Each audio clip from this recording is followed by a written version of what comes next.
In the nights I dream of waves of light, each wave representing a soul within the realm I reside. I stand upon this hill, and waves of light begin to fade, and others appear in their place. I am tormented by this unknown vision. I begin to open my eyes as I see the fires of Asgard blazing in the distance. Their fate is sealed, I begin to mutter as I make my way down. I see waves of light in each person that come to me seeking my wisdom. Some of them merchants and some warriors. Knowing the future and the past of those who stand before me, I would not wish their fate upon them. I see all as the gods see. Every night, just before the break of a new dawn, I tell the tales of the ancients. All seers before me have passed down the knowledge of the ancients, as I will pass mine unto the next, and so on. So have been the seers for generations past.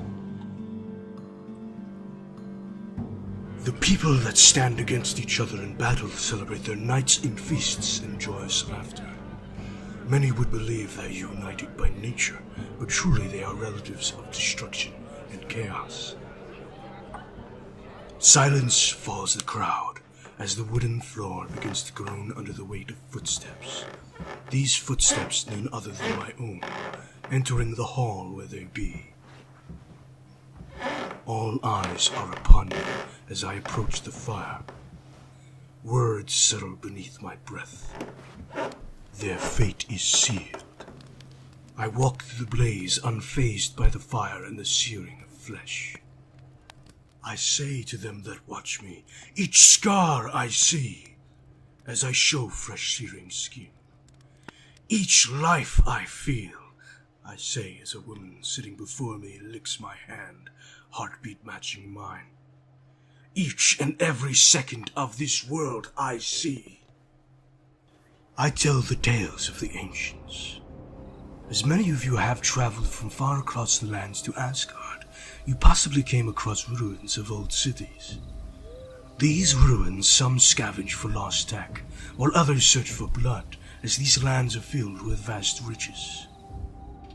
Though care must be used in these lands, death stands close by spewing out a slow poison that takes hold of you and consumes your soul. These ruins are known as the lands of the Forsaken. You should know by now that you are not the first to walk through the Bifrost.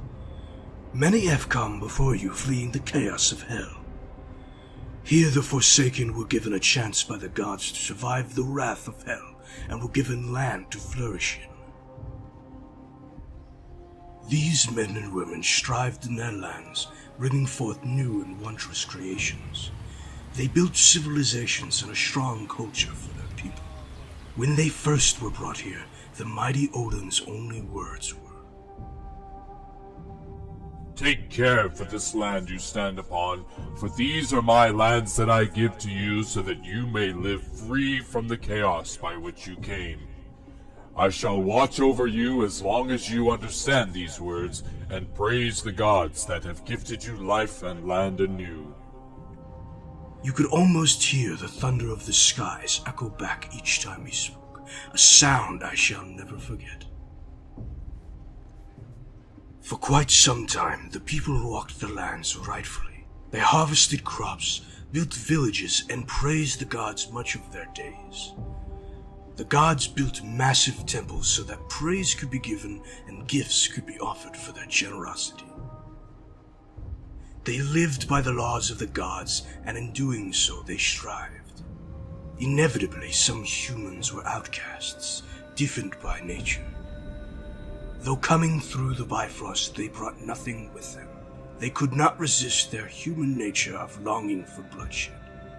Those who were outcasts left the villages and began to build other civilizations.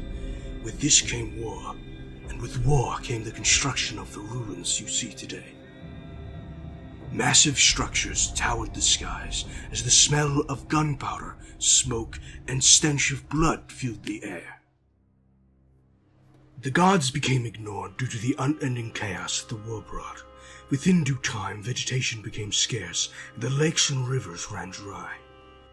As poverty and starvation manifested itself, the peoples of the land became misguided by their own mortality. Pointing blame at the gods for their own misdeeds, they began to destroy their temples out of resentment. This incurred the wrath of the gods, and with anger, warriors marched in numbers as far as the eye could see to defy such wrath.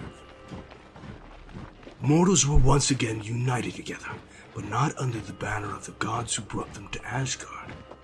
Instead, they flew their own banners of defiance. Displeased with those who desecrated his lands, vandalized his temples, and spoke ill of the gods, Odin became furious. He saw but one man that did not stand with them, a man that had already begun to write accounts of his people and the wrongs they had committed to the gods. Odin saw that this man had never defied the gods in any way. Perhaps his solitude in the mountains was cause for his faithfulness, and daily did he beg pardon from the gods for his people's misdeeds. In a great illumination, a silhouette appeared before the man. Not knowing what was happening, he bowed speechless. A voice echoed out, as if all the earth could hear. Mortal, you have been seen by the gods as a man of true faith. You shall be spared of what death is to come, but will be cursed among men. You will not see as a mortal sees, but will see and speak what the gods give you. This will be a reminder that defying the gods' words has more than a punishment of pain and suffering. If we allow the Bifrost to be opened again to mortals, you will speak on our behalf and show them the way.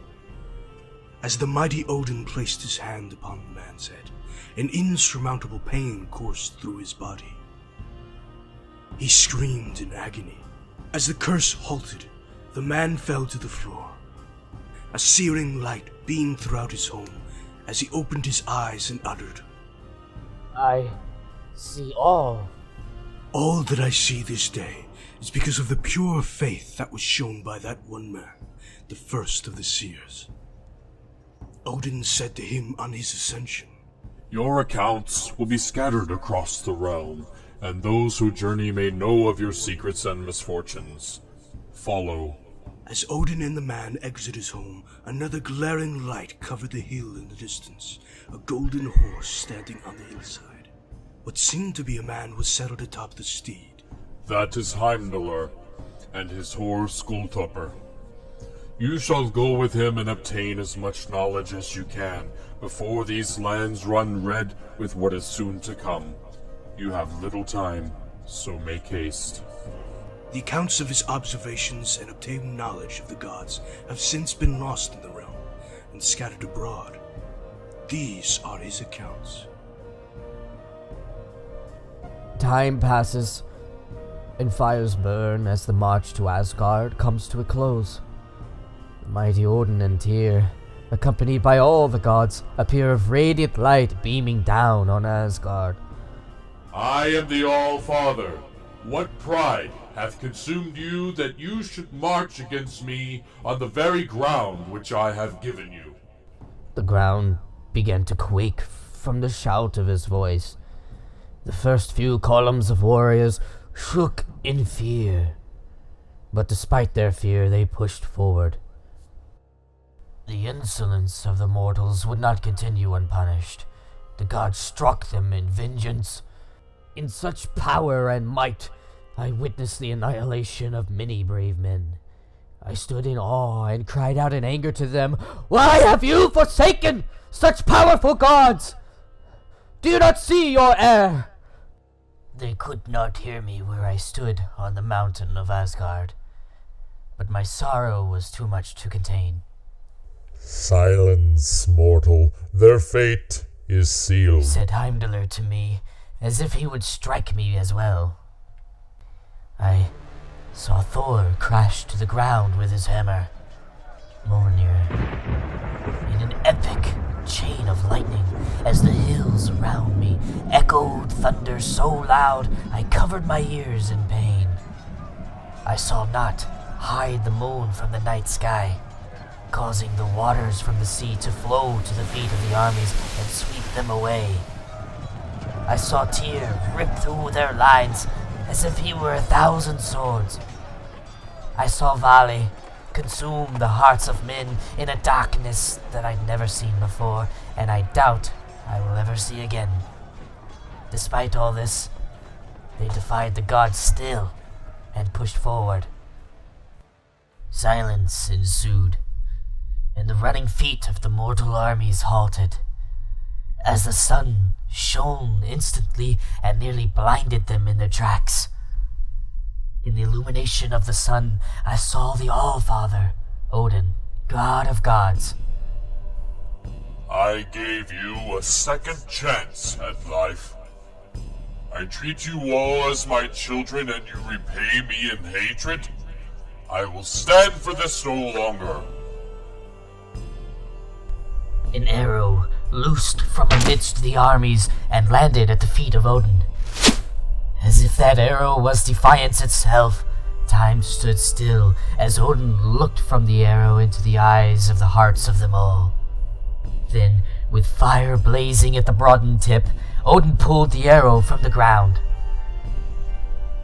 A bow suddenly appeared in the hands of Odin, shining bright of white oak as the string dark as night. Knocking the arrow, he drew the bow. In the slowest possible lapse of time itself, I heard a beautiful note of a song echo across the battlefield. This was the sound of the gliding of the bowstring as the arrow left the touch of Odin's hand. The force of the release caused a blowback of dirt and debris. Planted with shock, I saw the entirety of the armies looking to the skies. Suddenly the sky shook as if they exploded, and out of it came fire raining down toward them. What was once organized ranks began to break, scattering in all directions. Stepping over one another in haste and not giving heed to the men who once stood beside them, their moral no longer drove them to stand together, but flee in fear. Vali began to chant as a barrier of power formed around Asgard, and from it extended a bellow of might as if it were from a horn of battle. It seemed as if just then the gods were going to war. Those that ran to it were eradicated like an insect stomped by a child. What little numbers of them were left were scattered far and few between. The gods left them to their fleeing, for the numbers of them were too small to trifle with. These remaining warriors, consumed with fear, lived out their days, scattered abroad in the battle-ridden lands on which they once marched against the gods. Their minds were not the same, for they were tormented by their own demise. After years of watching and observing the darkness of the outcome of the Great War, the All-Father appeared to me saying, The Bifrost will open again. Tell the people that come from the wrath of hell what has happened to those who stood against the gods' will. These lands shall be forever cursed with the mark of the Forsaken. Those who betray the gods and those who choose to live in the cursed lands shall become forsaken themselves. As many escape the wrath of hell, they come to Asgard to hear the words of this seer. Each seer tells the tales of the ancients so that those who are blind of faith shall reach clarity. As I stand before the fires, I open my eyes to see the people to whom I have told this tale silent and in awe. If they could but see what I see, even in my blindness, the waves of light becoming brighter and darker, and their meaning unknown to even me. Though I know their fates, I can still see peace within their hearts, though I know it may not last, and for what reason I do not know. Though the gods have since spared their wrath, the scar on the land still resides today as proof of this tale, as a warning to those who dare to defy the gods. Take heed of my warning, and tread carefully in the lands of the Forsaken.